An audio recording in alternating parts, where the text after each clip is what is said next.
Interviews, حالانکہ ایسے نہیں ہوتا کہ جو مجرم ہو، قیدی ہو، اس کو اتنی رسائی ہو، سب اس کے انٹرویوز آتے رہے ہیں، ایک ایک موقف اس کا آتا رہا ہے، ایون آج بھی اس کا موقف جتنا تھا جو تھا سارا رپورٹ ہوا ہے، کہیں کوئی قدغن نہیں تھی، اس کے اپنی فیملیز کے بہنیں، عزیز و اقارب، وکلا کی پوری ٹیم، ایون کچھ کارکن بھی وہاں موجود تھے.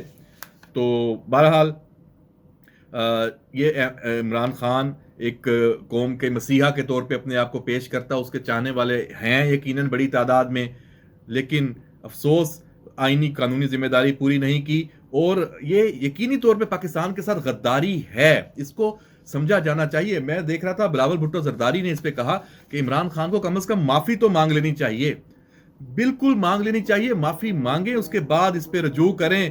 ان کے پاس جو آپشن ہے ہائی کورٹ اور سپریم کورٹ، اور اس میں بھی وہاں پہ جائیں، کیونکہ اور ابھی تو ماہرین ہیں جو یہاں پہ جنہوں نے اس کے اوپر مختلف تبصرے کیے ہیں. میں دیکھ رہا تھا مختلف چینلز، یاسین آزاد بڑا نام ہے، انہوں نے کہا کہ جو 73 کا آئین ہے، 92 چینل پہ انہوں نے یہ بات کی ہے کہ جو وزیر اعظم یا وزیر ہے وہ حلف اٹھاتا ہے کہ وہ ذاتی معاملات کو ریاستی معاملات پر فوقیت نہ دیں، اور عمران خان نے جو سائفر لہرا کر عوام کے سامنے ہیرو بننے کی کوشش کی، دوسری جانب دفاعی کونسل عدالت میں پیش نہیں ہوئی، کیوں نہیں ہوئی؟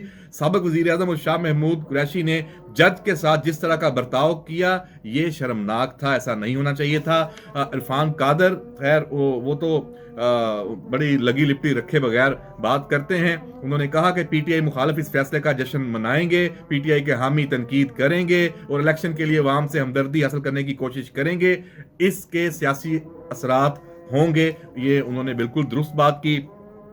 راجہ خالد جو ہیں انہوں نے ہم نیوز پر یہ بات کی ہے کہ یہ بڑا ایک کھلا اور بند کیس تھا، اوپن اینڈ شٹ، اس میں سب کچھ واضح تھا. سائفر ایک حساس، خفیہ اور درجہ بند دستاویز ہے. یہ ریکارڈ پر ہے کہ جب عمران خان نے اعتراف کیا تھا کہ سائفر غلط جگہ پر تھا، اس حوالے سے اعظم خان کا بیان اہم ہے، اور جو آڈیو لیک ہوئی جس میں عمران خان نے کہا تھا کہ ہم کھیلیں گے، اور پھر وہ کھیلے، اور آج کھیل میں وہ قومی مجرم ٹھہرائے گئے ہیں، اور 10 سال کے لیے وہ اس وقت اڈیالہ میں قید ہیں. یحییٰ فرید نے بھی یہی بات کی، اور بیرسٹر وقاص ہیں آج ٹی وی پہ، انہوں نے بھی کہا کہ یہ توقع تھی کہ عمران خان کو اس کیس میں سزا سنائی جائے گی. یہاں ایک بات بڑی اہم آپ کو بتائیں کہ جو خود یہ کہا گیا ہے کہ اس میں سزائے موت اور عمر قید دی جانی تھی، وہ بنتی تھی، اور کہہ کون رہا ہے؟ پی ٹی آئی کے اپنے جو سوشل میڈیا ایکٹیوسٹ، بڑے بڑے نام، جن کے اوپر تو سپریم کورٹ میں بھی ایک کیس ہے کہ بھائی ان کو نوٹس ہوئے ہوئے ایف آئی اے، بھائی آپ یہ جو چیزیں کرتے ہیں، لیکن وہ کیا کہہ رہے ہیں؟ وہ اپنی دانست میں تو عمران خان اور شاہ محمود قریشی کی فیور میں یہ بات کر رہے ہیں، لیکن ان احمق ہی کہیں گے، ان کو یہ شاید اندازہ نہیں ہے کہ وہ کیا رہے ہیں. وہ کہہ رہے ہیں کہ یہ جو سزا تھی یہ زیادہ تھی. یہ وکلا نے بہت زبردست کیس لڑا، جو قانونی ٹیم تھی عمران خان کی، اس کو خراج تحسین پیش کرنے کے لیے یہ مثال دی جا رہی ہے کہ سزا زیادہ تھی. تو بہت سارے لوگ کہہ رہے ہیں کہ سنگین غداری ہے، آفیشیل سیکرٹ ایکٹ کی خلاف ورزی ہے، تو 10 سال قید بہت کم ہے، اس کو زیادہ ہونا چاہیے تھا. خیر یہ ایک بحث ہے، یہ ختم بھی ہو سکتی ہے، آگے بھی اس پہ بات ہو سکتی ہے.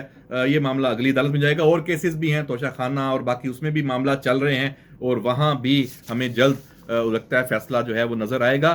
جو میں نے وکلا کو وہ بچانے کی، ان کی کریڈیبلٹی کو بڑا اٹھانے کی کوشش کی ہے پی ٹی آئی کے کچھ لوگوں نے، تو وکیلوں نے تو عمران خان اور اس کی جو سیاست ہے اور پی ٹی آئی اس کو تو فارغ کیا.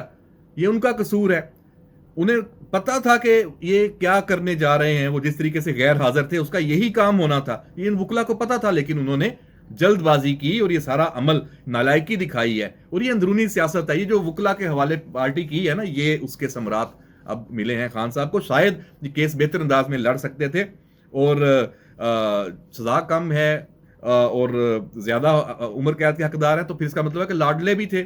ابھی اس پہ یہ بات میں نے دیکھا کہ اعظم نذیر تارڑ نے کی ہے یا کسی اور نے یہ نقطہ اٹھایا ہے کہ عمران خان ابھی بھی لاڈلے ہیں، ابھی بھی ان کو ریلیف مل رہا ہے، یہ سزا کم ہے. اور بہرحال ناظرین، یہاں ہم یہ بات کریں کہ جو سیاست آخر میں، کہ جو سیاست ہے عمران خان کی، اس کو وہ تو گئی، فارغ ہو گئی ہے، مجرم ہو گئے ہیں، قومی مجرم ہے، اس وقت جیل میں ہے، اور کیسز بھی ہیں. ہم ابھی کیوں اس پہ بات کریں کہ آگے کیسے ہائی کورٹ میں اپیل ہوتی ہے، کیا ہوگا، سپریم کورٹ جب ہوگی تو دیکھا جائے گا.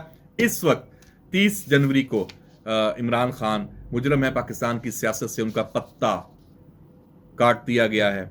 انہوں نے اس کے وہ ذمہ دار وہ خود ہیں، اور اس کیس میں جو آج ان کے لیے یقینی طور پہ آپ دیکھیں کہ کوئی ان کے کارکنوں میں بھی بہت مایوسی ہے. میرے اندازے میں تو آج بڑا ریئیکشن ہونا چاہیے تھا. جو صرف گرفتار کرنے پہ 9 مئی ہو گیا تھا، تو آج تو سزا ہو گئی ہے. تو اس کا مطلب یہ ہے کہ کچھ ہوش یا عقل ٹھکانے آ چکی ہے. وہ رد عمل نہیں، اچھی بات ہے. مجھے بالکل نہیں اکسانا، بالکل بھی اشتعال نہیں دینا کہ جی کیوں باہر نہیں نکلے، ڈیالہ میں آنا چاہیے تھا، سڑکیں بند کرنی چاہیے تھیں، توڑ پھوڑ کرنی چاہیے تھی. اچھا ہے کہ سمجھ آئی ہے. میں جو پی ٹی آئی کے جو کارکن ہیں ان کے اندر سے اس طرح کا رسپانس نہیں آیا. وہ ان کے اندر جو ان کو جس طرح بھرا گیا تھا، جس طرف ان کو لے کے جایا گیا تھا، وہ شاید یقین سے نہیں کہہ سکتے کیونکہ بڑا مشکل ہے. جو یوتھیے اس ملک میں بنا دیے گئے ہیں ان کو واپس اپنے آپ کو اس دنیا میں واپس لے کے آنا زمینی حقائق کے مطابق، اور عقل کو استعمال کرنا انہوں نے سیکھنا ہے. یہ صورتحال ہے. سائفر نے عمران خان کو اس کی سیاست کو فارغ کر دیا ہے، اور سائفر سے کھیلتے کھیلتے پورا کھیل عمران خان نے اپنی پارٹی کا ختم کر دیا ہے. ملک کو جو نقصان پہنچایا ہے وہ اس کے جو آپ کہہ سکتے ہیں کہ ڈیمیج کنٹرول ہے، وہ آنے والے سالوں میں اب دوسری جو منتخب حکومتیں ابھی 8 فروری کو آئیں گی ان کے ذمے ہوگا. اور امید رکھنی چاہیے کہ 8 فروری کو بہتر نتائج ہوں گے. پاکستان میں یہ سارے جو معاملات ہیں جہاں پہ بگاڑ ہے، انتشار ہے، فساد ہے، عدم استحکام ہے، رواداری نہیں ہے، اس سے ہم باہر نکلیں گے. ہم اس سارے معاملے پہ نظر رکھیں گے، اور ابھی بہت ساری چیزیں آئیں گی. 8 فروری تک تو خاص طور پہ روز بروز آپ کے لیے بڑا مسئلہ ہوگا سب کے لیے. اس پر ہم نظر رکھیں گے اور آپ سے بات کرتے رہیں گے. اجازت دیجیے، اللہ حافظ.